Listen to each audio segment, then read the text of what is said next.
Hello student, we are providing St. Angelo online classes as we are working from home.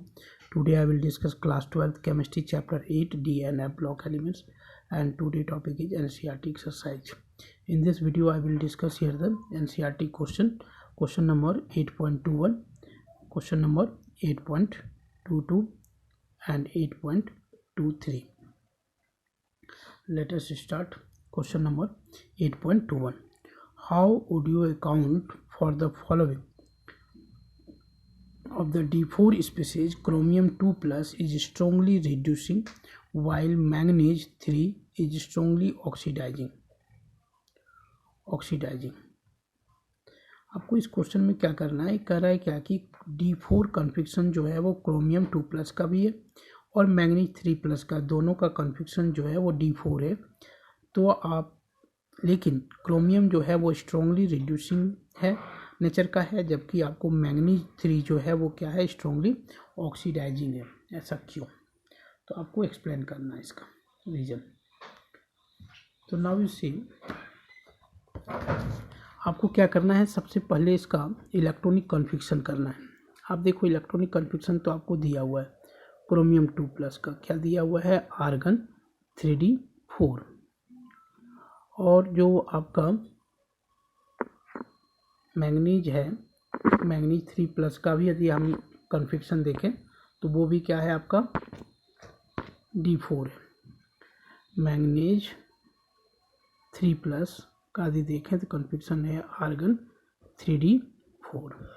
तो कहता है क्या कि क्रोमियम जो है वो एक reducing while chromium is strongly reducing.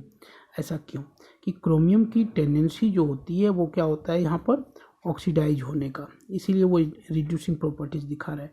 तो क्रोमियम का नेचर होता है कि वो क्रोमियम 3 प्लस में जाना चाहता है, जबकि कह रहा है दूसरा कह रहा है कि मैंगनीज इज स्ट्रांगली ऑक्सीडाइजिंग, मतलब इसका रिडक्शन होना चाहता है, मतलब मैंगनीज Mn3 प्लस से वो Mn2 प्लस में जाना चाहता है। ऐसा क्यों? यही क्वेश्चन है। क्वेश्चन ये है आपका कि both having the D4 configuration but chromium 2 plus is strongly reducing while the manganese 3 plus is strongly oxidising. Reason आपको देना है। तो यदि आप यहाँ पर देखोगे तो दोनों का क्या है, D4 कन्फिक्शन है, manganese 3 plus also having the D4 कन्फिक्शन।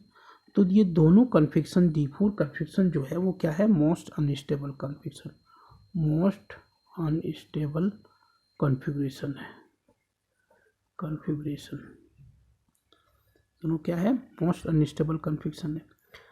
तो क्रोमियम यदि 3D3 में चला जाता, क्रोमियम 3 प्लस में चला जाता है, इसका जो कन्फिक्शन हो जाता है वो क्या हो जाता है, आर्गन 3D3 कन्फिक्शन में इसको क्या मिल जाएगा, एक नोबल गैस, मतलब स्टेबल, नोबल गैस नहीं, स्टेबल कन्फिक्शन मिल जाएगा T2G3Eg0 कन्फिक्शन, जो क्या होता है आपका एक स्टेबल कन्फिक्शन होता है।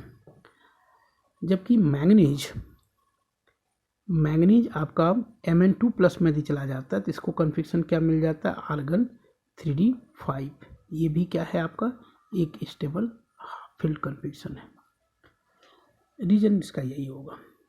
क्या आप लिखोगे कि when the chromium loose one more electrons it get the +3 oxidation state and it develops stable configuration T2G3 configuration, stable T2G3 configuration, while manganese gain one more electron, means it gain the one more electrons, it lose the electrons and it gain the electrons and it achieve the +2 oxidation state and it develop the half filled stable configuration 3D5 configuration.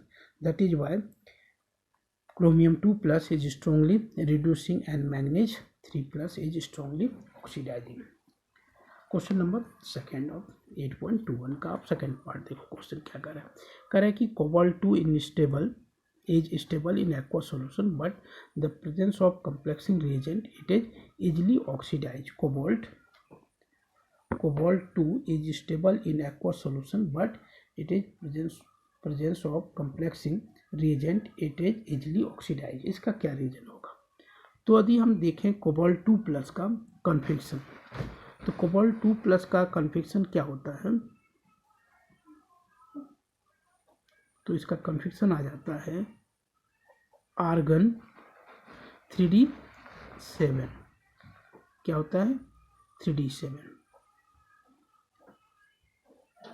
1 2 3 4, 1 2 3 4 5 6 7, ये इसका कन्फिक्शन होता है। कहता है क्या कि कम्प्लेक्सिंग के time में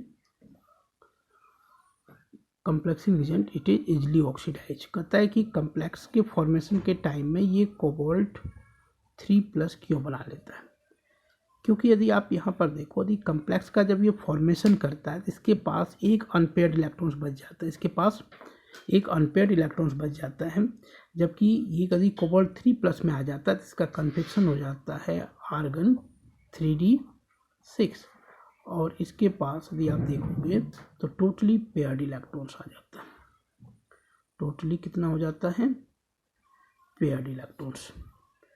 तो रीजन इसका यही होगा कि cobalt is stable in aqueous solution, cobalt 2 is stable in aqueous solution, but the presence of complexing reagent it easily oxidize because cobalt 2+ having the one unpaired electrons during the formation of complexing reagent, but when it develop +3 oxidation state, it achieve the totally paired electrons. That is why it is oxidized into the cobalt 2+ oxidized into the cobalt 3+। यही कारण है कि cobalt 2+ किस में चला जाता है? cobalt 3+ में चला जाता है, जिससे उससे क्या हो जाता है? टोटली पेयर्ड इलेक्ट्रॉन्स हो जाता है during the complexing agent. Next question है आपका, कह रहा है कि यहाँ पर third question, the D1 configuration is very unstable in ions. तो आप देखो, यदि D1 कन्फिक्शन कोई स्पीसीज यदि डेवलप करता है, कोई एलिमेंट्स डेवलप करता है, तो ये क्या होता है कि आर्गन 3d1, मान लो एक एग्जांपल हम ले लिए स्कैंडियम का ही, तो ये क्या हो जाएगा? तो ये स्कैंडियम 2+ डेवलप करता है, तो इसका कन्फिक्शन क्या हो जाएगा? D1। तो 1 मोर इलेक्ट्रॉन्स है किससे? नोबल गैस कन्फिक्शन से। तो यही कारण है कि यदि एक इलेक्ट्रॉन्स और ये लूज कर देता है और ये स्कैंडियम 3+ में डेवलप हो जाता है, तो इसका कन्फिक्शन सीधे क्या बन जाता है? आर्गन, जो कि मोस्ट स्टेबल कन्फिक्शन हो जाता है।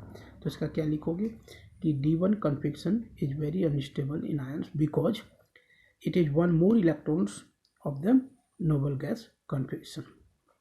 1 electrons of the noble gas configuration, that is why it loses 1 more electrons and achieve the noble gas configuration, that is why it is unstable in solution. Question number 8. Next question is 8.22. What is meant by disproportionation reaction? Give 2 example of the disproportionation reaction in aqueous solution. Disproportionation reaction,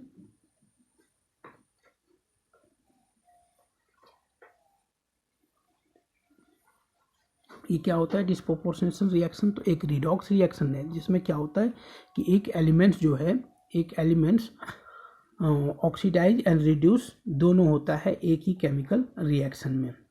वो क्या करता है? अपने oxidation state को, 1 elements अपने oxidation state को increase और decrease कर लेता है in a same chemical reaction called the disproportionation reaction. उसी को हम क्या करते हैं? डिस्प्रोपोर्शनेशन रिएक्शन करते हैं। तो इसको क्या डिफाइन क्या करोगे कि disproportionation reaction is a types of redox reaction in which 1 elements undergoes oxidise as well as reduce itself और they decrease or increase the oxidation state. They decrease or increase the oxidation state itself to achieve the stability, more stable oxidation state called the disproportionation reaction.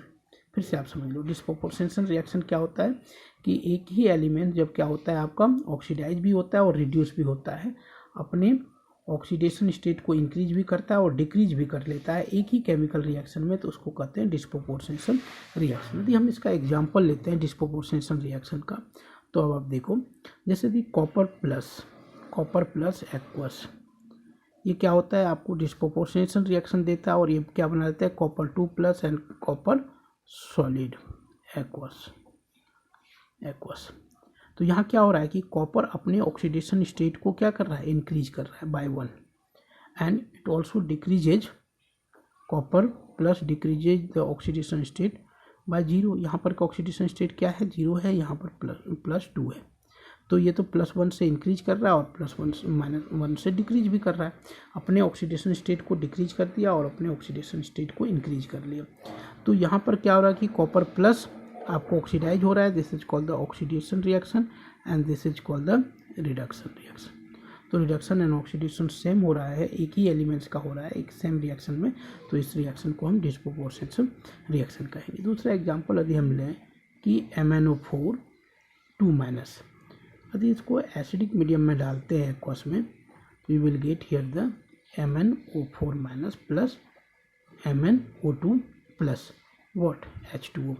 तो यहाँ क्या हो रहा है, manganese का यदि आप देखोगे तो +6 +7 और यहाँ पर +4। तो यहाँ क्या हो रहा है, इसका ऑक्सीडेशन हो रहा है, ऑक्सीडेशन, और मैंगनीज ही खुद यहाँ क्या हो रहा है, रिडक्शन भी दे रहा है। तो ऑक्सीडेशन और रिडक्शन दोनों एक साथ हो रहा है सेम रिएक्शन में सिंगल एलिमेंट्स का, इसलिए इस रिएक्शन को हम क्या कहेंगे, disproportionation reaction. This is one example and this is the second example. तो ये क्या हो गया, प्लस H2O प्लस H2O। तो ये आपका डिस्प्रोपोर्शनेशन रिएक्शन का एग्जांपल है।